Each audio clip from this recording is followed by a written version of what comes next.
Thermal physics deals with heat. So let's start there. What is heat? Energy. Heat is an energy.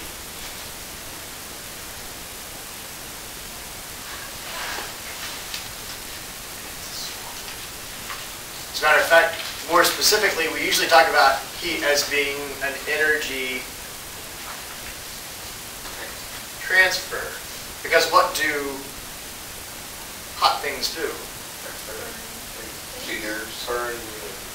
Okay, they could burn you.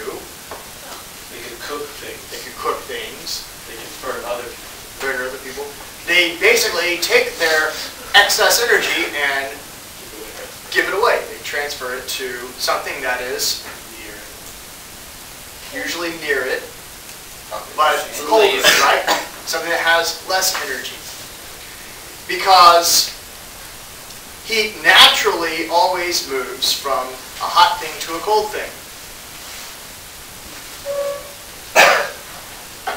And that makes sense when I think about heat as an idea of energy. If I have something that has more energy, and I put it near something that has less energy,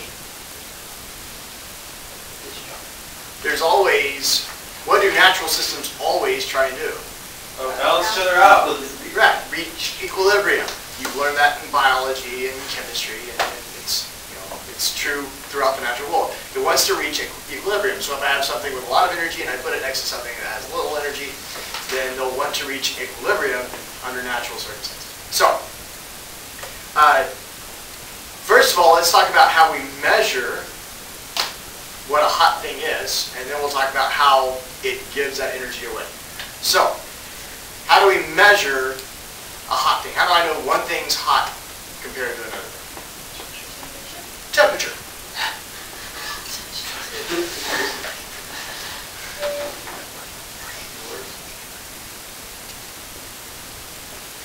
Temperature. Who remembers from chemistry what temperature is by definition? Like what a degree of thing is? No, not the scale jet. We're getting there. Just by definition. What is temperature? Measurement of heat or cold. Yeah. Temperature is the average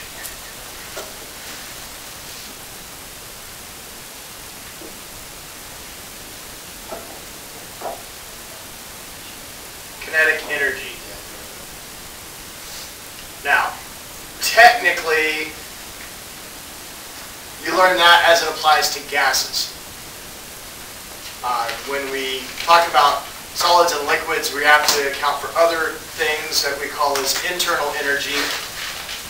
That's the vibration or the expansion of bonds and things like that that store other forms of energy in a thing. But the simplified way of looking at it for gases is their kinetic energy. How fast is the thing moving? So when I add energy in the form of heat to a sample, what do I cause it to do? You move. Raise the average. Yeah, I raise the average kinetic energy by making the molecules what? Move faster. Right? So whether they're solid, liquids, or gases, if I push them, or the other ways that we're talking about energizing them, I will make them gain energy. They'll either vibrate faster or they'll move faster, and that's what we call an increase in temperature. So if we move faster, we'll get warmer just by definition because our kinetic energy is. Yes. Although the reason you feel warmer when running around is not because of the increase in the kinetic energy, it's because of the byproduct of the respiration that your cells are doing. But yeah. But technically, yes. The faster I'm moving, the hotter I am. So if I'm going to stay warm and cold, I should just move around. Well, if you're That too, yes. That's friction. But but it's also my muscles are contracting and again using energy, and one of the byproducts of that is a loss of energy in the form of heat. It's really an inefficient thing, but it works out for me because it pumps me up. Okay. What were you saying about the molecules though? If I make the molecules move faster, right? Either vibrate faster or actually move around each other faster, then that's what we call a higher temperature, because the kinetic energy is larger.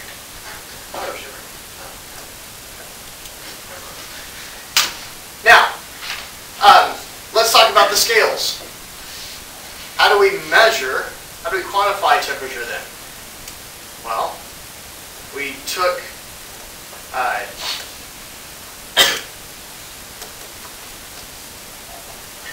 glass tube and we put a liquid in there because, and we're going to talk about this in a second, but what do hot things do? I mean, if I heat something up, obviously it feels warmer to the touch, but what else does it do? It expands, right? Hot things expand. And again, that's because I'm increasing their kinetic energy. If these molecules are moving faster, then they'll get further away from each other as they move around each other. And so that's why, or in the case of solids, right? If it's like this, vibrating like this, it's short. And if I make it vibrate faster, then it's actually longer. It's thermal expansion. So, yes, they expand, they get larger. And so I take this glass tube and I put a liquid in there that can expand as it gets hotter. And then I stick it in something that would be a nice common reference point. And I don't know, what's something that's pretty cold? Ice. Ice. Okay, so I stick it in ice water. And then I mark on my glass tube a little line. And I call that ice water.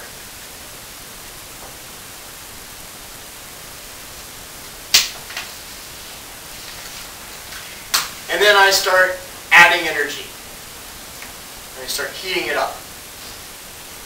What happens to the ice water as I heat it up?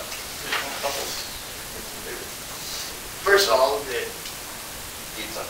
heats up. It melts and then it heats up. And heats up for a while until suddenly it, not suddenly, but then at a point it boils, which is Higher than gas. yeah, it's turning into gas. So here it was turning from solid to liquid, and up here it's going to turn from liquid to gas. And now my liquid is expanded to there. And that's boiling. And so we've got a starting point and an ending point. And we say, what's a good starting number? 0. 0. So we'll call this, down here where we started, we'll call it 0.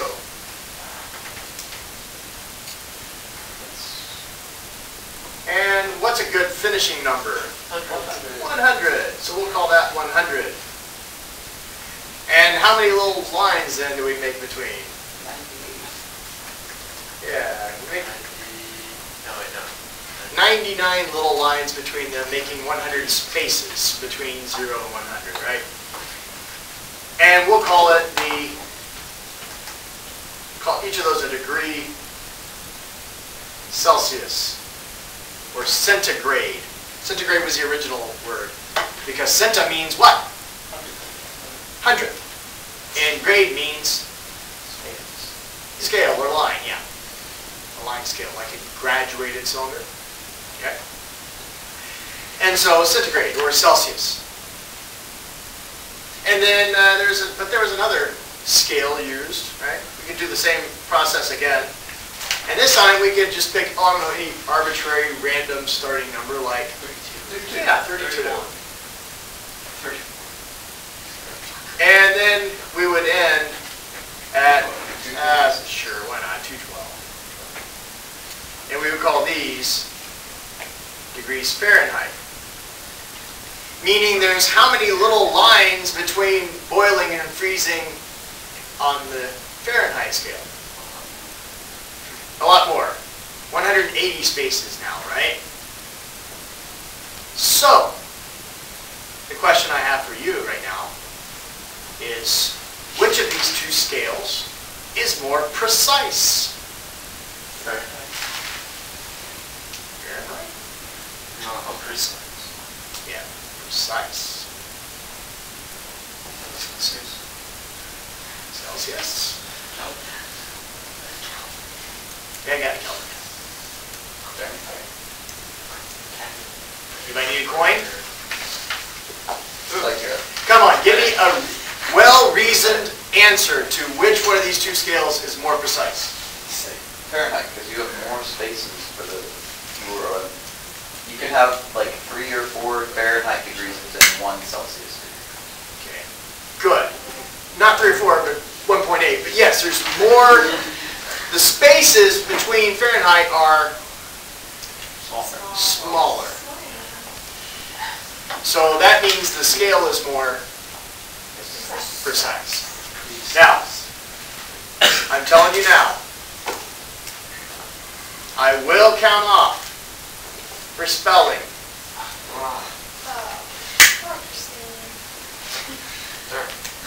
Have I given the spelling speech in here before? No. No. If you can't spell, that does not make you an idiot. It just makes you look like an idiot. Right? Because people read misspelling and they assume you're not intelligent. So, yes, words like this will especially be watching. We ever actually read it Fahrenheit. Fahrenheit. Will we ever have to write it?